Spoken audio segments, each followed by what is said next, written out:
CDWG Subcommittee on December 3rd, 2025 to order. Let's begin with roll call and confirm that we have a quorum present. I'm not sure we do, to proceed with tonight's agenda. Diane, will you proceed with the roll call, please? Thank you. Sorry. City of Half Moon Bay, absent. City of Brisbane, absent. City of Millbrae, Stephen Rinaldi, present. City of Redwood City, absent. And City of Hillsborough, Christine Krolik, present. and we currently do not have quorum. Okay, but we can open public comment. So we have some folks online. If this is the time on the agenda for members of the public to address the subcommittee on matters not listed on tonight's agenda. Please remember that each speaker is limited to 2 minutes, and the subcommittee, we can't take action on items raised during public comment. Diane, do we have any members of the public who would like to make a public comment on a non-agenda item? Yes, we have one member on Zoom that has their hands raised, Miss Darlene Yapley.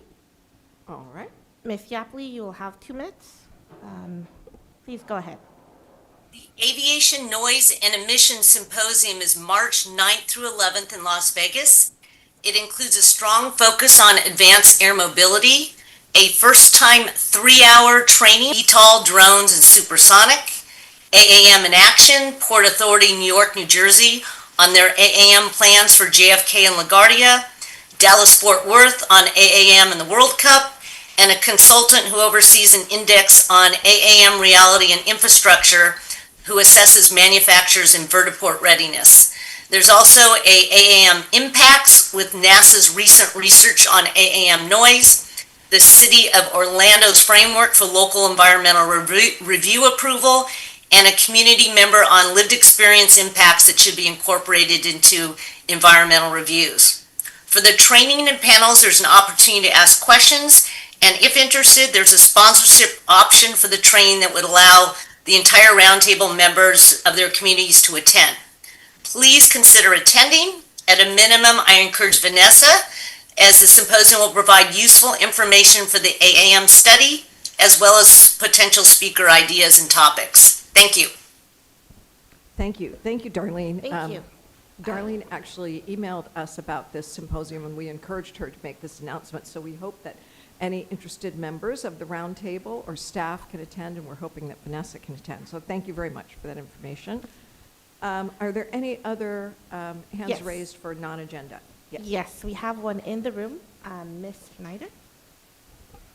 Welcome, Ms. Snyder. This is non-agenda items.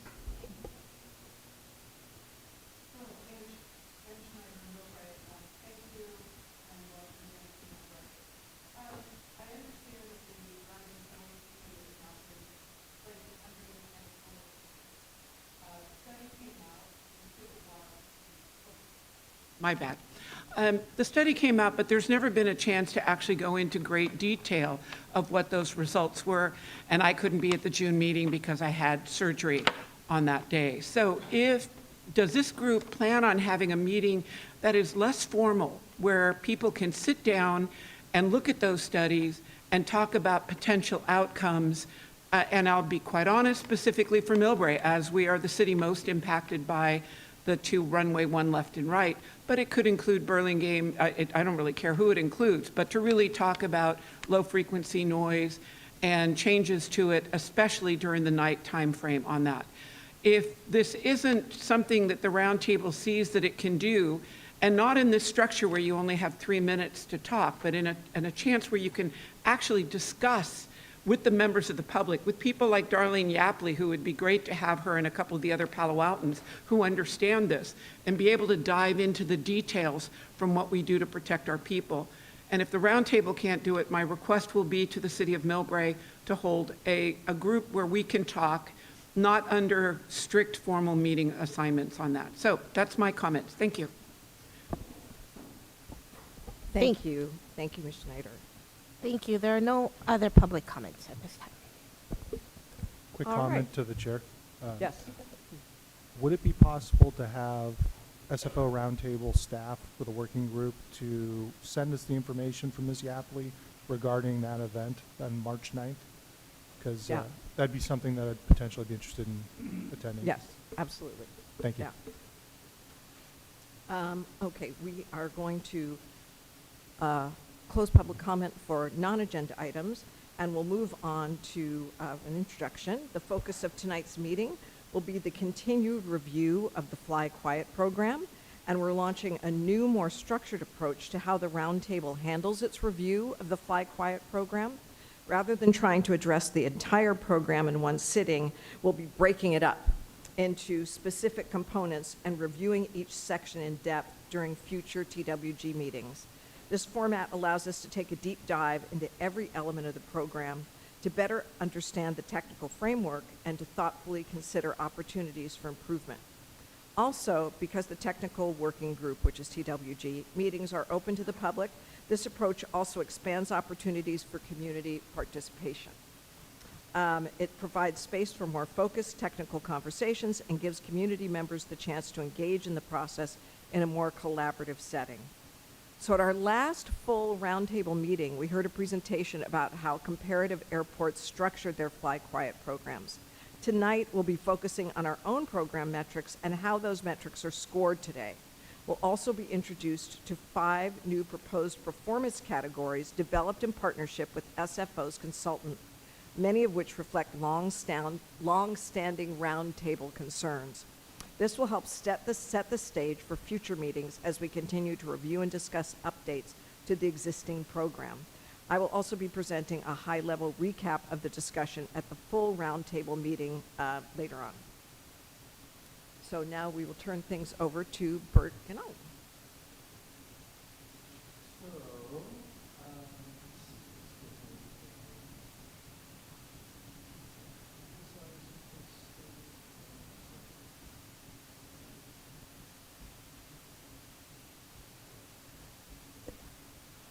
Bert, do you want to talk directly into the microphone? Trust me, it wasn't that exciting. It was me talking to myself about making things bigger. Okay, so now that we're full size on the screen, let's go ahead and share it.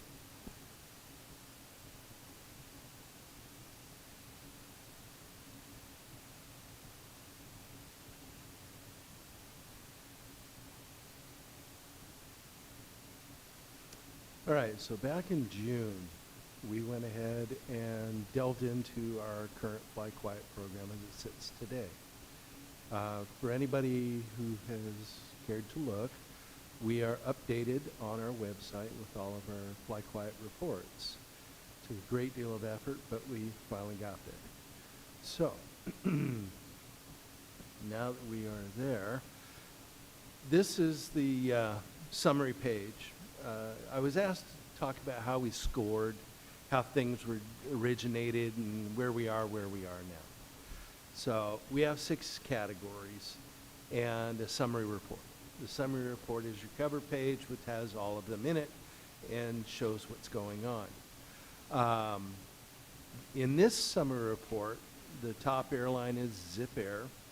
We have a fleet noise quality on them. We have a noise exceedance on them, which both are quite high.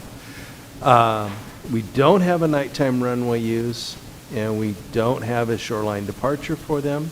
We do have gap departure, and then we do not have an arrival Foster City for them. So they are actually offset or coming in quite well. The tally across the board is if an airline does fly that section, or obviously has an aircraft for the aircraft fleet noise, they will have a score. If they don't have a score, it won't count against them. They just run the tally across the board. So you don't have to compete in all categories to get there to be at the top of the heap, as you can see with Zip Air there. Now, going across is 0 to 10, 10 being the maximum. We have noticed in the past where we presented top 5, bottom 5, there will be a little juggling juxtaposition of characters at the top and the bottom. The bottom characters tend to stay the same, they just rotate a little bit. And then if somebody does something dramatic, we'll see a big change and they will come out of the bottom, move up a bit. Best example of that, I gave the example last time, was Qantas, where they typically fly in a, well, used to be a 747-400, louder aircraft, and then they flew out late at night out the gap, a loud aircraft, and so they scored poorly. And that was the only flight they had, one in, one out, every day. And then one summer, they had the idea of, instead of leaving the aircraft parked on the ramp all day, they would fly it up to Vancouver and then bring it back. That scored very well because they were able to have a daytime departure versus a nighttime departure, which balanced the two out. And we noticed that they were able to get the most improved that year. So it was kind of interesting to see. We actually worked with other airlines explaining that, and we've used that example many times. So, without wasting a whole lot of time, so you can see the new, this is our fleet noise quality. Again, we take the airlines fleet they operate here in the United States. We're looking at all the different aircraft types. It's a lot of mathematical calculations involved there, and then we compare it to what aircraft types they bring into SFO. So if they're using the louder aircraft elsewhere and the quieter aircraft at SFO, they will score quite well. And you'll also see the low number for the airline nationwide score, or just the opposite if they're doing the opposite. Our noise exceedance rating. The noise monitors closest to the airport and under the gap departure are the ones that receive the loudest ratings, and those are the blue that you're looking at. And then it kind of goes out in like a bullseye. The further out you get, the quieter it is. We have day and night. You can see the differences there by 10 decibel difference. And we count those against the aircraft for what they're operating and how many sites they ring the bell, so to say, as they go out on a departure or in on an arrival or around on a departure for the stick. The typical foreign flag carriers and U.S. carriers that are heavy going trans-Pacific will ring the bell at site 1, 4, 6, sometimes 14, 17, 18, and 19. It's kind of typical. So you can see it adds up fairly quickly on a single flight. They will actually get quite a few counts against them. This is our nighttime preferential runway use. We're looking at runways 10 left and right, which means lining up for departure out here on the west side of the airport and heading east towards the bay. So that's preferred, particularly at night.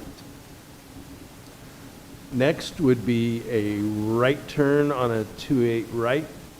We used to call that a shoreline departure. Nowadays it's called the truck-in or the night.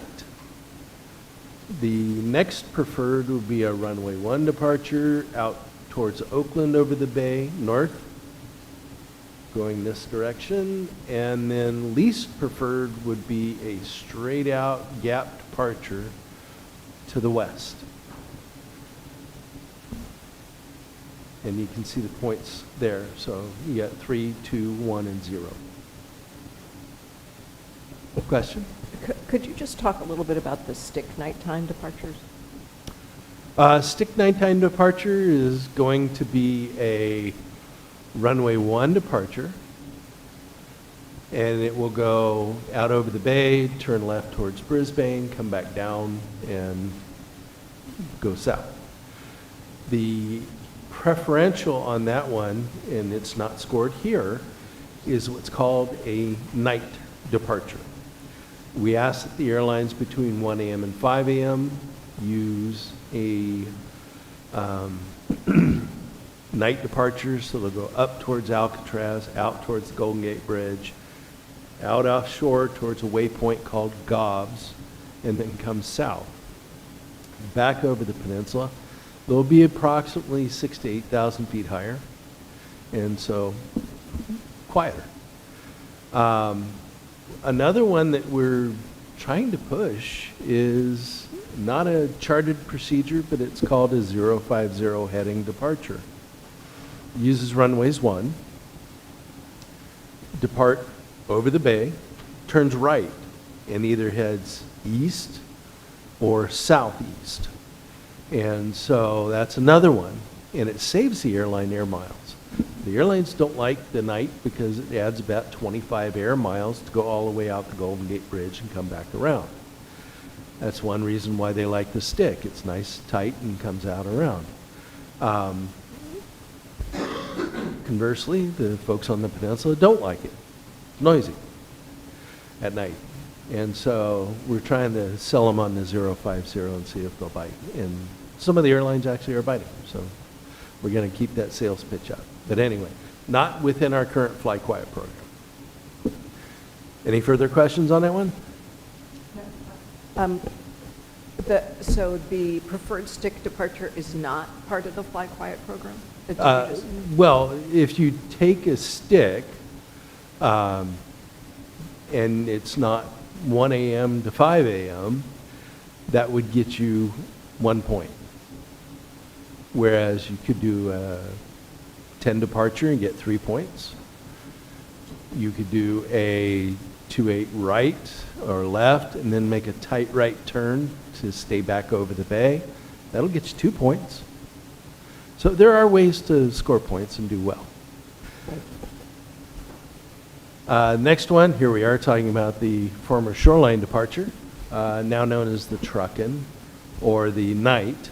You can see in the green there, as long as you stay inside of Highway 101, you actually score pretty well.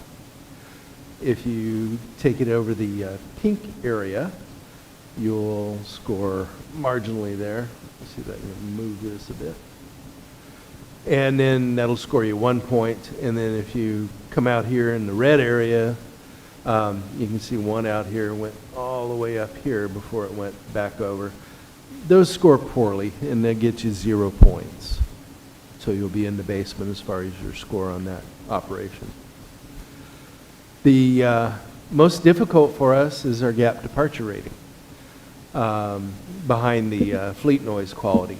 And that's because we are measuring at 4 different gates. And a gate, if you imagine a curtain in space and where the aircraft perforates that, kind of like a scattergram if you did that when you were in school. And so we're looking for higher is better, basically. And if you're flying domestic versus international, the aircraft's going to be heavier, won't perform as well, and it'll be lower because of the weight of the aircraft. So you can see here a 747-400 domestic, and we probably should pick another aircraft right now because there are none. But this is our example we grabbed at the time. But an international one's going to be much flatter and lower altitudes at each gate. The domestic one will be higher at each gate and will score better.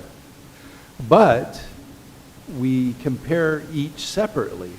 So we group the international 747-400s and we group the domestic 747-400s. And then we do the same for each aircraft type that an airline operates. And then we add that tally up for them at each gate all the way down. So there's a lot of math involved, but that's how it's done. And you can see they're going to get the full 2 points for a good, the average departure will get you 1, and then the poor will get you 0.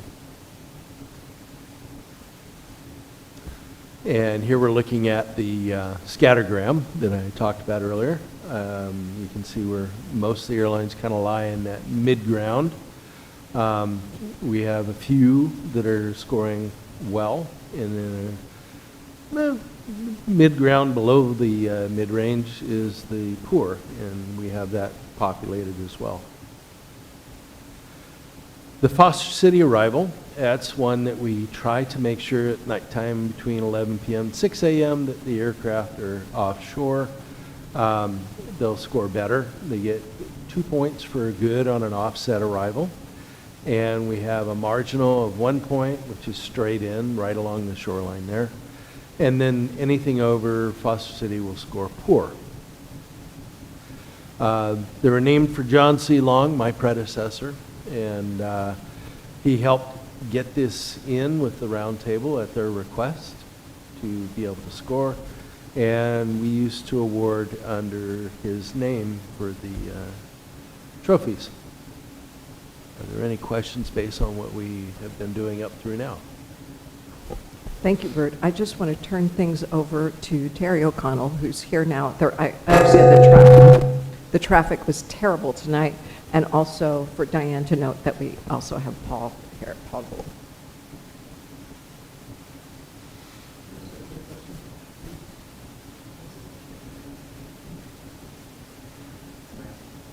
Now I'm on. Yes, and I want to apologize. I had no idea it was going to take me an hour to go the 10 miles or 8 miles from home to here. Yes, please go ahead with your question. Can you hear me okay, by the way? You probably want your mic on.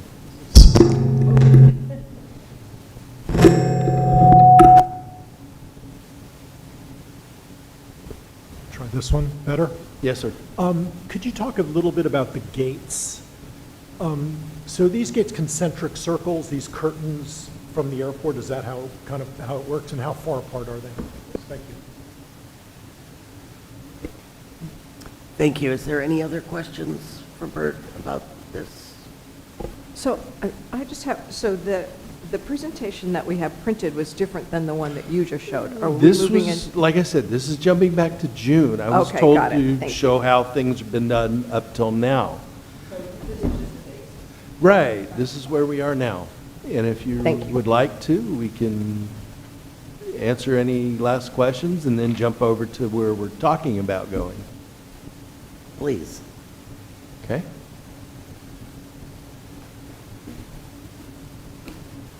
I'll minimize that.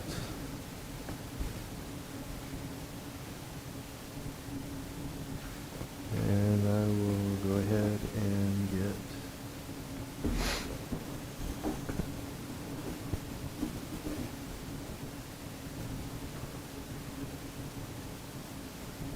our current fly quiet going. So, whoa.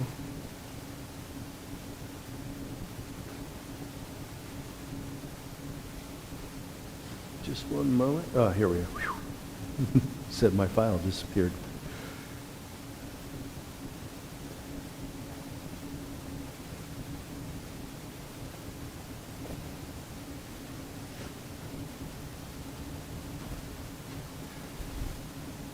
All right, so we worked with our vendors, we worked with our consultants, and we decided that we would try to update the Fly Quiet. It's the old ones. It's adequate. It does what it was supposed to do. I know a lot of the Roundtable members wanted to see things happen, motion, change. And some of it, you're just not going to get it. Gene can back me up on this one that, you know, late night operating cargo carrier is going to be always at the bottom of the well. That's all there is to it. They operate older aircraft. They operate late at night. They tend to go out on the area where there's lots of noise monitors and they get picked up. That's just all there is to it. We can work with them to improve a little bit, and many times they do, but it's a little bit. So we went ahead and took quite a bit of time looking at our data, coming up with our queries, things like that. We looked at, for this presentation we're doing tonight, 24 random days and 2025 data set. All of our procedural queries were run and checked against the appropriate standard instrument departures and standard terminal arrival routes. Those are published procedures for arrivals and departures. If you'd like to, you can go to websites such as airnav.com, punch in SFO and go to the bottom of the page and you'll see the SIDS and stars both listed there. So we, based on our queries and everything else, we put in the ability to generate tags. And a tag is, if an airline did this, then you will get notification. A tag is a notification.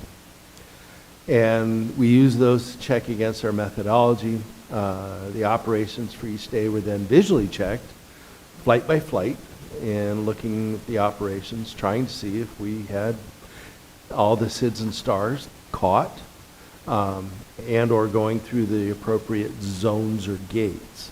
A zone is a, best way to explain it is a geographic area. So if we were to, like for the Foster City noise procedure, or even San Francisco, we have meticulously gone around the profile of each city on the peninsula and created a zone for it. So we can turn on and off the zones. We can turn on and off the zones for the counties as well. And those allow us to capture flights that flew through, over, or around cities, things like that. And the data proved to have no anomalies for us. So the procedure you're seeing on the screen there, where they would depart on a gap departure, go along the shoreline, and then go over the Golden Gate Bridge to go northeast or east, is called the Santana. Yes, the air traffic controllers that designed these were Grateful Dead fans. And if you look at the waypoints along here, you will see Moji and things like that, and quite a few other Deadhead symbols. So they were Deadhead fans. And then the ones that go south, or east rather, were Giants fans, because we have the Say Hey departure, things like that. So it's interesting to see how they come through with these. But, well, I mean, gosh, stick and candlestick, I mean, they do it all over. But anyway, so what we wanted to do was make sure that anybody assigned the Santana was not cutting across the city of San Francisco. And so that one flight that you see there on the very western peninsula, piece of the peninsula, I should say, would have been caught. And it would have been a Santana deviation, as you can see here by the tag down at the bottom in the graph. So these are allowed to run automatically and generate these tags for us. We then take that data and we can then report back. So in this particular group of days we're looking at here, if we were to go through it, they actually did quite well on the Santana departure with only one. And we could present it in percentages, whatever you'd like.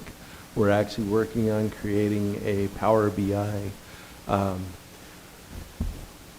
worksheet, a dashboard, whatever you call it, so you can see that better. But that was one of our first ones we did. Another one would be the early turns over Foster City. We're trying to make sure that we're not turning. You can just see this faint blue line here with an arrow coming out of it. That's been with us for a long, long time now. We've used that to monitor early turns. Any aircraft that comes and clips the corner of it down here, which these two have, are considered early turns, and they're actually caught in the tagging down here on the spreadsheet you see. And so our goal is to get that to 100%. Daytime, really hard. Nighttime, we can do quite well. So that's that one. The next one would be our Woodside Gate Crossing. The three-letter identifier for the Woodside VORTAC, which is a navigation beacon out there in Woodside, is OSI. And that's the reason it's called OSI in our reporting. And the flights are coming in trans-Pacific. They are using the star called the Pirate. And we're looking for those that are at 7,700 feet and above to be good. Anything below that is a fail, and we'll get less points, or however we want to do it, as far as the scoring goes. The stick penetration. So on this one, I was really happy to see, first one that we ran where we had 0 aircraft below the 2,000 foot at this gate here that you can see offshore, just at the shoreline. Everybody was at 2,000 feet or above. Now, one way we can turn up the heat a little bit, and we can only go so much with it, is to raise the altitude a little bit, see if we can get airlines to do better on that one. Next one is gap vectoring. We don't have a whole lot of gap vectoring. Most of this is not airlines unless the air traffic controller is involved. It'll involve us as the noise office working on it to look at and listen to air traffic control to see if air traffic control gave them the direction to turn left, or if the pilot requested it. If they just did it, most of the turns like this are business jets. And we already have understanding with the tower in Northern California, TRACON, that they will do that to get the smaller aircraft out of the way of the larger aircraft going straight out. Understood. But these two, in this particular set of days, were airlines. And so those, we need to go meet with them. We had one that was a 737-800. Another one was an Airbus A320. And so that would warrant more investigation. The offset approaches, you've already seen most of this. We had it involved with the weather. We had it involved with runway closures. And we're looking for anybody that can do the offset approach, which is offshore here. And those are ones that, shut it down, are going to present quite well for us. And yes.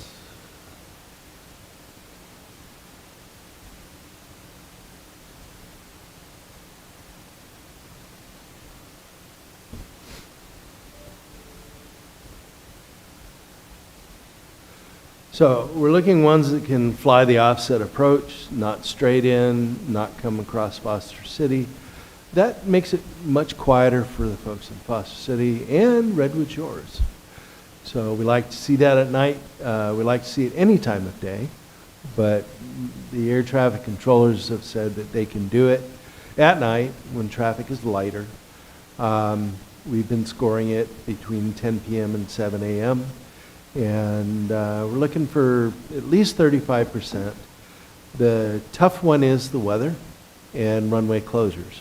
So if we have runway 28 left or 28 right closed, particularly 28 right, closed for maintenance, closed for rubber removal, anything like that, they have to go to the left, and odds are they're going to be a straight-in approach, not an offset. Some will be, but not many. And so you can see this complex, convoluted mess of gates that we have down here. So the arrows indicate which the direction of flight is as they go through the gates. And we're trying to make sure that we're staying out here, offshore, coming through this one, to be good. And those would be the basis for our scoring. The other point is going to be a verbal one because it was an idea and not really a query or anything like that. But we would invite the airlines to come. We would invite the airlines to make a presentation, discuss procedures and how the airline flies them, discuss how the aircraft flies a given approach, things like that. They then would score full points on participation. If they just come to the meeting, they would get partial points. So they, I don't know, if you want to give them, say, out of 6 meetings a year, 2 points per attendance, okay. And if they do a presentation, give them 5 or 10, whatever you'd like to do. I think that would be a fantastic way to do it. I would say cap it, maybe make it 12-point cap so that they don't just go run away with everything by having somebody at the meeting or attending online. That's up to you.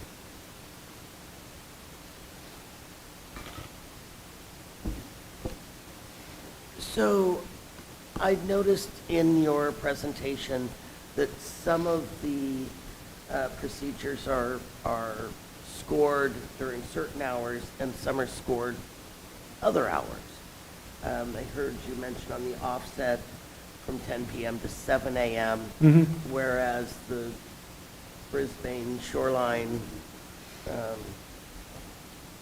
sorry, I have a hard time with these. And so with that, we have to bargain with them on what we can do, what is feasible, and what they're able to get their staff to do. Their staff will come back and say, we can't do that. That is just impossible. We're talking to the airplanes all the time. They don't want to talk to the airplanes all the time. They would rather launch the aircraft, hand them off to Northern California TRACON from the tower, which is almost immediate, off times before they leave the airport property. Once NCT gets them, they would like to talk to them, one or two controllers as they're handing them off through the airspace, and they're done. Because they have given them a procedure, and then as they get to the next sector, an air traffic controller, as you're looking at these, you can see down towards the bottom of the screen, some of them are starting to turn left for themselves, right for us here as we're looking at it. Others continue straight down. And so the ones that are continuing straight down are left to go based on what they were assigned.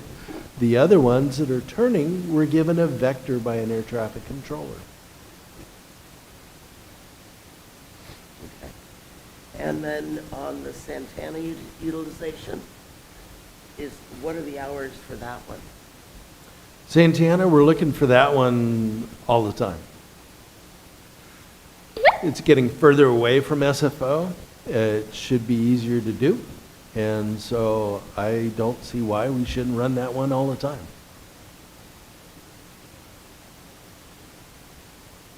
So San Francisco gets the full ride all the time. Well, as does Brisbane with the Stag. Because that 2,000 foot, and by the way, they scored very well on that one. The other ones we are working on right now, still haven't gotten them to the point where we're really ready to show them, but we're definitely baked on them, is a continuous descent approach for the surfer arrivals, looking to see who can maintain a continuous descent. We would be able to run that one all the time. We might be chunking it up based on hours of the day, because there are certain times where that thing is just hammered. It's just one after the other. And then it would be nice to be able to say, we had a good period here, we had a poor period here, and out of this poor period, here's areas of concentration that we need to focus on. It's one thing to have good. We can say that's good, and we put it on the shelf as good. I want to focus on the poor where we can make them good. And then on the stick gate penetrations, again, going back to those flights, you said that there was a possibility to put the gate height a little higher. We so may that be able we to. can try The chartered procedure does call out 2,000 feet before they come back over the shoreline. And so that's the reason we use that. So what we would do is grab the data from this that we have now, and since it's a gate, as I showed you earlier with the scatter graph, we could see how well they're doing. And we can say, well, we're going to look at these guys based on 2,200 feet, something like that, and keep it there for a while and see if we can get them to do a little bit better. I mean, of course, that's the gate, that's the departure that really affects my community, which is why I'm sort of focused on it. But, you know, with the asking for vectoring and asking for, and them giving early turns. And we know that they do that if they're asked if it's possible, they just do it. So I'd love to see our scoring system try to get the planes a little higher. I also would like to see if we could give points for not requesting the vector, so that we can see who's really asking for it, and when they're asking for it every time, that's going to show a willingness to work on noise issues by not asking for that early turn. Okay. And I don't know how that correlates to what you would have to do to find out, but I think It correlates that- to a ton of work. a ton of work. Yeah, and the reason I say that is we would have to listen to every radio call. Our goal with this was to make it as automated as possible so that we could stay hands-off. There are only 3 people in my office, myself and 2 others. And listening to each and every one of these, in addition to listening to our Title 21 noise monitoring sites, it's going to be a pretty big burden. We're going to be fortunate here soon that we're going to be able to bring some interns in, and that'll help us out, and that'll increase our ability to do some work. But they're through May right now, so we'll have to see what we can pull. Anyone else have questions for Bert on this section? I do. This is sort of a more general question, if you will. How cognizant do you think, I mean, I appreciate the scoring system, and it's very detailed, and it's obviously gives us lots of data back. How much do you think a pilot is thinking about that? Or are they worried about turbulence, and I'm behind schedule, and I've got a million other things going on right now, and we left the gate late, and all those other things, versus, gee, if I don't ask for a vector, I get a point. I mean, what do you think the relative weight of those are for a They for a left the pilot? gate late, they're going to ask for a vector. I mean, it's just kind of de rigueur. You know, your pilot, I'm sure you've heard the briefings. If you listen to them, oftentimes a pilot will say, we're going to try and make up time en route. Well, one of the ways they do that is by asking for visuals, asking for straight ins, asking for vectors, you know, whatever they can do. But on the flip side of that, this time of year, they're asking to avoid the rough weather. They're asking for a smooth ride. So they don't mind, if they have to, going out of the way. It's rough on them too. I'm a pilot myself, and nobody likes to fly through really rough weather. And so it's a give and take. There are also certain pilots that just, I'm a bus driver, I want to get there. Most of them are not. Most of them do factor in what's going on. Most of them do factor in where they're going, what their schedule is, whether they're behind, whether they have weather. All those things factor in for them. Most of it's already been thought about before you left the gate, because they go in and they get their briefing materials on the weather, the flight plan, all that factors into it. And then they come out after making any fine tuning that they need to do, last minute fuel requests if they want a little more, a little less, those types of things. So you just brought up fuel, which I have to imagine is another big issue. That's the huge expense that they're always trying to cut down on. You mentioned just 25 miles in that routing around the city would be a big deal. So for that reason, we talked about this a month or two ago, that procedure that goes out over the bay, 505, is that it, or something like that? Oh, 050. 050, sorry, I was close. No problem. The one that goes out over the bay, which is the win-win because they save time, fuel, and it's quiet. Mhm. Why can't we get that with a higher utilization? I know that you do it by lobbying, by verbal efforts and trying to do it, but I mean, it just seems like if everybody likes that one, we do, the towns do, the cities do. My understanding is they can give it as a vector, but we were warned not to go try to get it officially charted. Why do you think?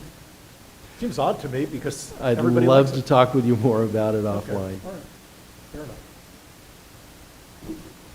Please. So thank you, Bert. I think this idea of inviting the airlines to come to the roundtable, I mean, what we want to know is how can we help? So we meet 6 times a year, inviting the airlines to come and giving them points to attend and points to present. I think we'd all be interested in developing these relationships and making it as positive as possible. And how often could we recognize airlines? I mean, these awards incentivize good practices, I think. Everybody responds to the carrot. We don't really have much of a stick. But what do you recommend, or what should we do? Could we give an award for something at every meeting 6 times a year? Or do we do a 1 time a year big deal? How can we help make this a very visible award program that airlines want to win? Well, we started out years ago.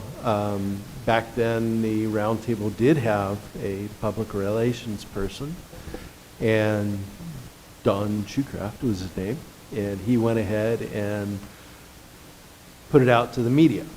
Well, I guess, as often as we did it, they kind of let it go down a bit.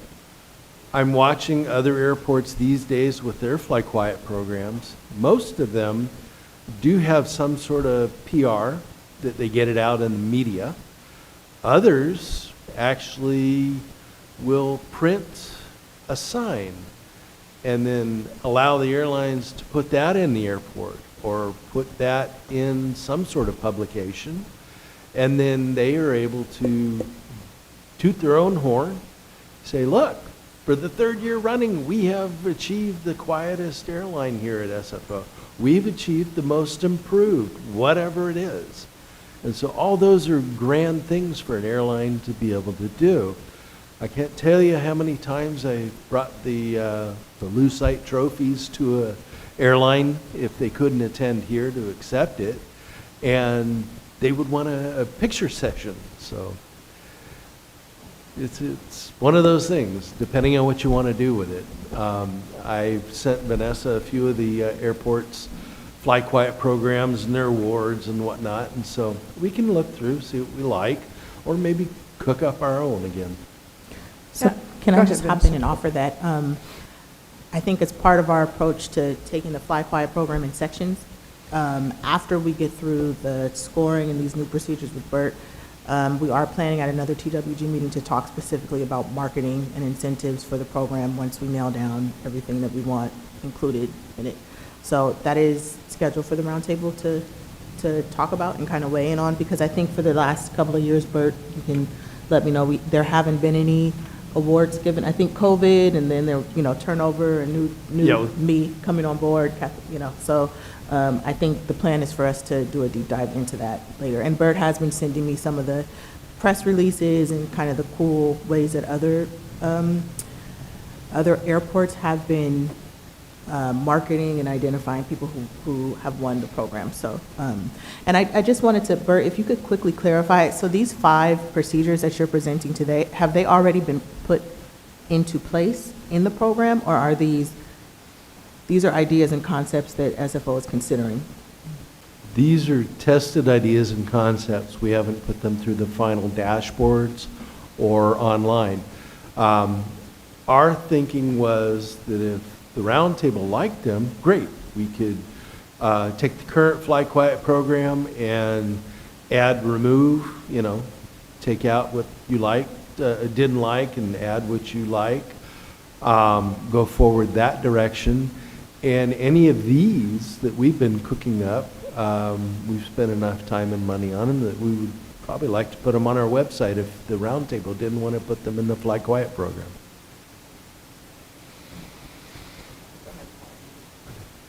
My last question, do you have some ideas on how we could also work with the tower, recognize their work? I mean, they're particularly besieged right now, I think, nationally, but because a lot of these procedures, if I understand it, the pilots have to ask the tower permission, is that right? So are there ways that we could recognize the tower, thank the tower, give them some love as well. Could. One of the biggest ones is the nighttime runway 10 departure. It's oftentimes difficult because there's the issue of what they call ODO, opposite direction operations. So if we have an aircraft lined up on runway 10 over here near South San Francisco facing east, and we have another aircraft on arrival, they have to make sure that there's at least 25 miles there. So there can be a long wait. And if they have another one coming behind, it keeps going. So the air traffic controllers have told aircraft in the past that I'm familiar with, you may have to wait 45 minutes for a 10 departure. A lot of times the airlines are like, no thanks, we'll take what you're giving out. So it's up to you. Thanks for the great report, Bert. I have a quick question for you. Regarding these violations that we were talking about beforehand, you had mentioned that to save time for some of these operators, they choose to take these violations. How much time are they saving by taking said violation and doing these alternate routes? Varies. So in other words, if they want to score real well on the preferential runway use, take a runway 10 departure, wait 45 minutes for that, they're going to lose 45 minutes, but they'll score well. If they're already running behind, then it adds that. I know the carriers don't want to see that. And also the people on board don't want to sit there for an extra 45 plus minutes. Now, having said all that, it's usually a handful of minutes. I mean, 10, 15, most is a typical. Okay, thank you.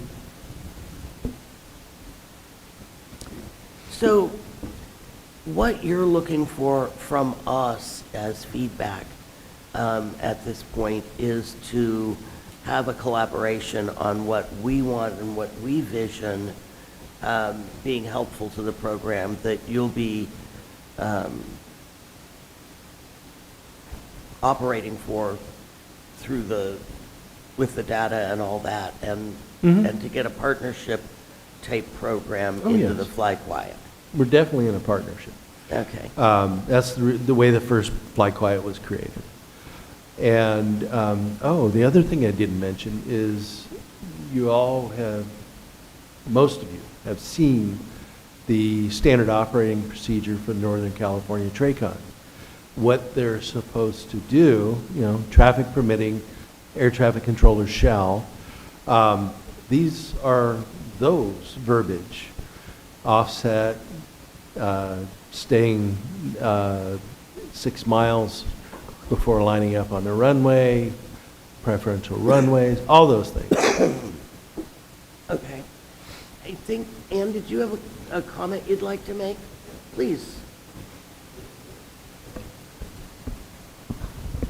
We do have another public comment online also, if you're ready to call for, I'm if sorry. you're ready to call for public comments, we have one more online also. Well, I think that the technical working group should be a little bit more relaxed as far as allowing people to speak, so.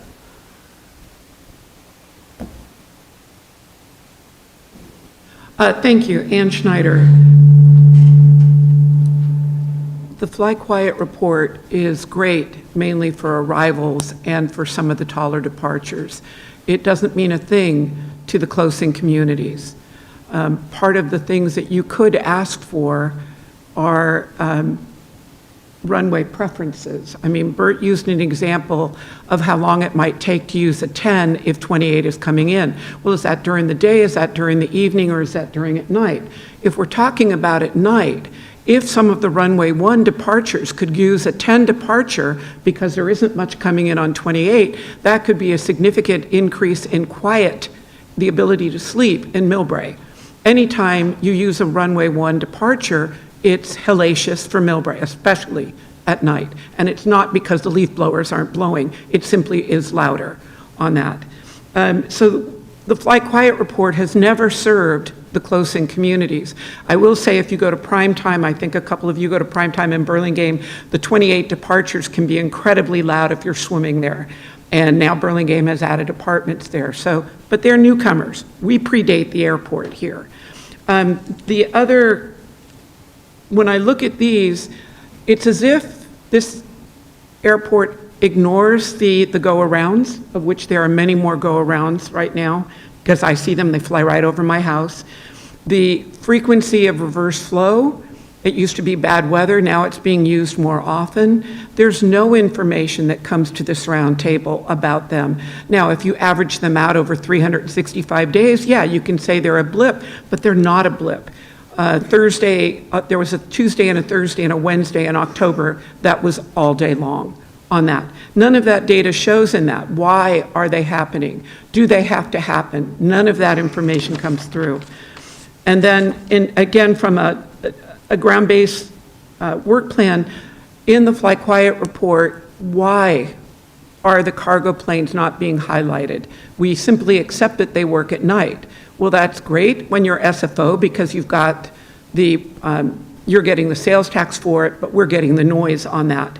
So what's happening between 10 and 7 a.m. and breaking that data down, and then the data between that other window that this roundtable worked on between 1 a.m. and 5 p.m. But reverse flow, go-arounds, the aircraft used to get measured for how quiet they've gotten once they're in the air, and for that device, that little vector device that went on the wings, Bert, that used to be a measure of how quiet the aircraft themselves are.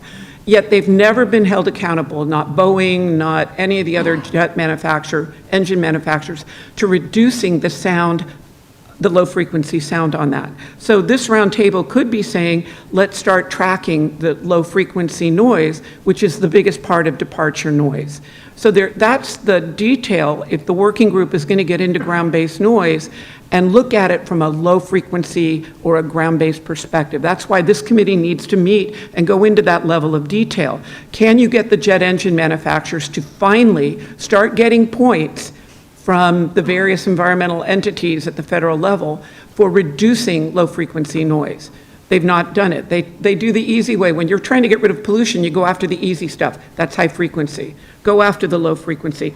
There's a lot more in here, but in 3 minutes you really can't do it. But really, any stoppage or changing of using runway 1 left or right, but I'm thinking it's probably more where I live, runway 1 left, from the 10 p.m. to 7 a.m. to a 28 departure would help Millbrae. It would be more difficult for the people living in Rollins Road. That would be the trade-off there. But we pre-exist them.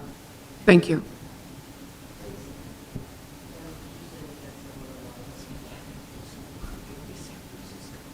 Yeah, it looks like you have 2 public comments online, 2 more speakers. Darlene is the first one. Yes, Ms. Yapley, please go ahead. Thank you for having multiple meetings on the Fly Quiet program and good work on proposing gates to monitor procedures. An important aim moving forward is to ensure that highly impacted member cities for both arrivals and departures have appropriate representation.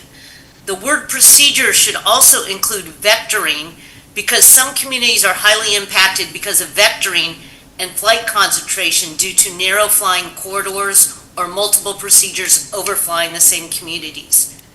Deviation of procedures works for departures.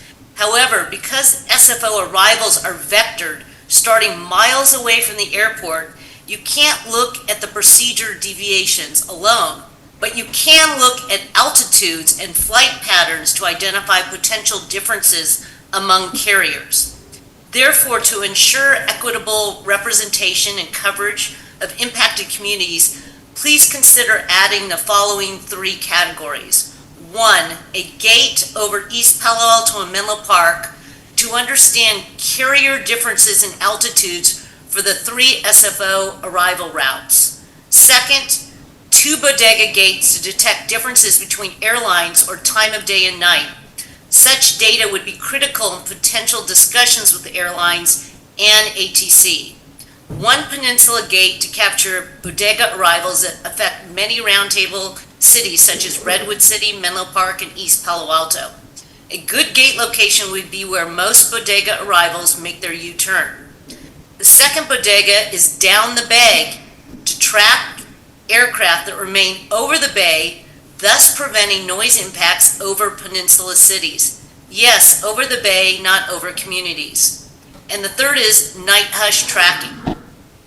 One more suggestion is for each gate that we've all seen, list the cities that are within 2 miles of the gate so that Roundtable members and their communities understand the relevance. They can look at the gate proposed or that's in place and know if it includes them or not.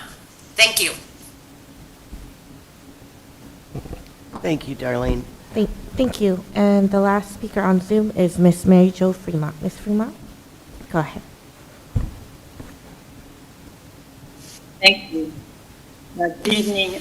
Adding the tracking of deviations and carrier patterns to the flag fire program is great progress. Some other things also need to be considered, such as 1, adding categories for ground-based noise, such as engine run-ups.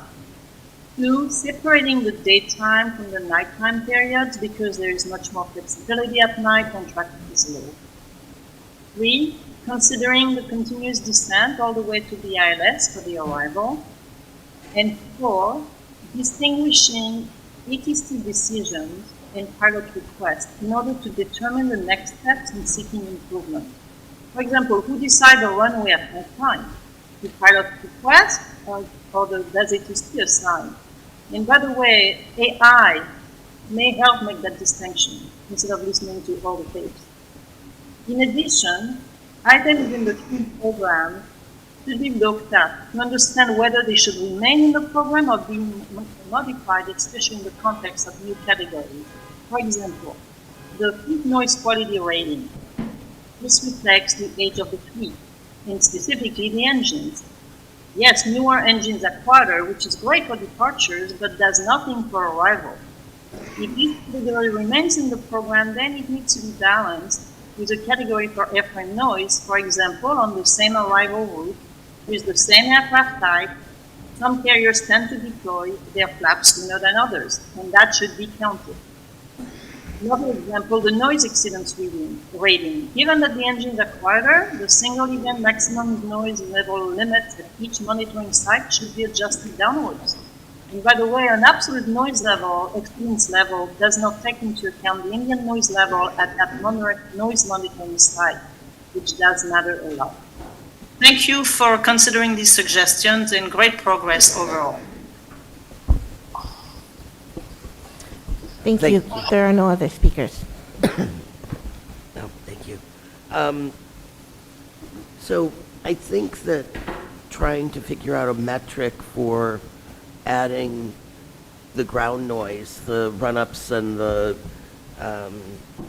engine run-ups and things of that nature is a good thing that we can try to get in. And I'm glad that a couple of our speakers also brought up the vectoring, because I know it's going to be difficult to get something like that into the Fly Quiet program, but I think it's really important to look at those parameters and see if there's a way we can capture those events where, you know, pilots, the airlines are asking. And I don't know how we would do that without putting burden of view listening to every flight, Bert, or your office listening to every flight, but it might be something that we might need to do it more as the carrot and part of our awareness program that we do with the airlines, where they probably know we can't monitor every request for a vector or know why a deviation was granted, but that we're trying to look at. And I'm not sure how we'd work that into a program.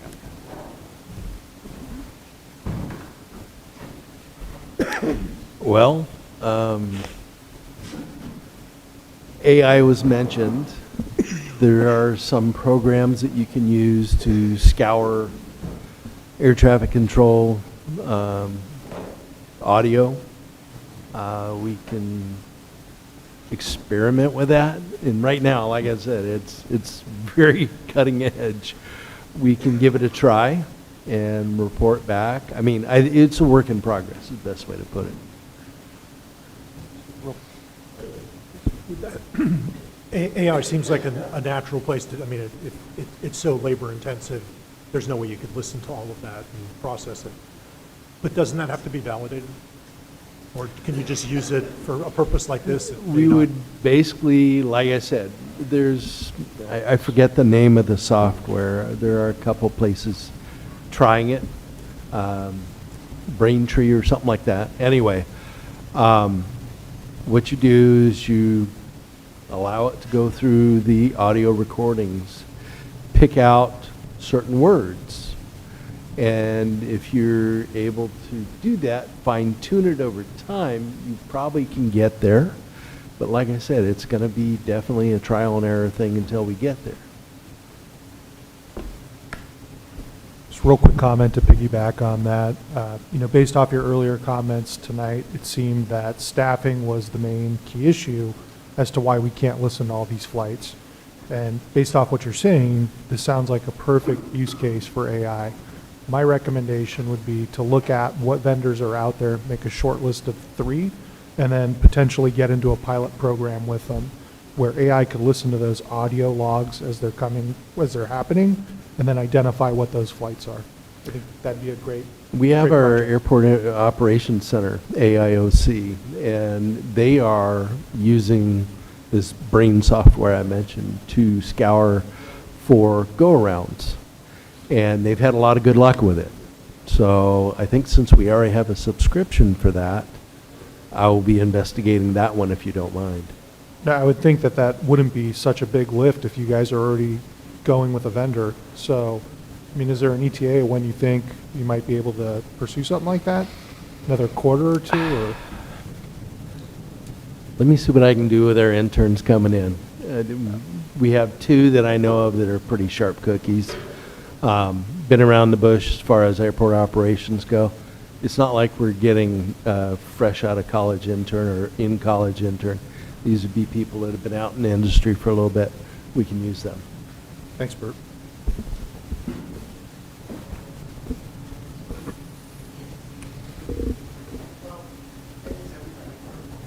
I have one more.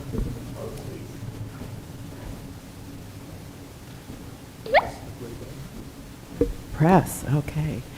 Bert, would you, since these are criteria that you're just presenting for the first time to us, would it be all right to just allow us to have an opportunity to possibly add some additions to it over the next month as we That's what study it? this working relationship's about. I mean, you guys will probably think of things that we didn't. And so that's what we're looking for. You Great. guys to put things on the table and we sit down and say, yes, we can do that, or don't know. Okay. Come Thank back you. with a report. Great. Can I just hop in and just maybe to close off this presentation before we go to the full roundtable meeting? So the initial intro, we are breaking the Fly Quiet program into separate TWG meetings. And so what we can do is, we have this information from Bert. I think now that it's been presented to the TWG members, there's time for all of you to come back, and at our next meeting, we'll have another segment of the Fly Quiet program, but this can also be agendized for our next meeting as well. So this is the first time that we're hearing it, and just so everyone knows, before there's any finalized tweaks to the program, it will go back to the full roundtable for the entire group to kind of weigh in and approve and give direction to Bert and his team before it's implemented into the actual program. So right now, we're just taking the program piece by piece and discussing every piece of it. These are 5 new procedures that could be considered with the addition of some of the comments that we heard tonight. Bert's taking feedback, and then we'll come back to the full roundtable. Great, well, thank you, and we will go ahead and adjourn this meeting and take a couple-minute break before we start the next one.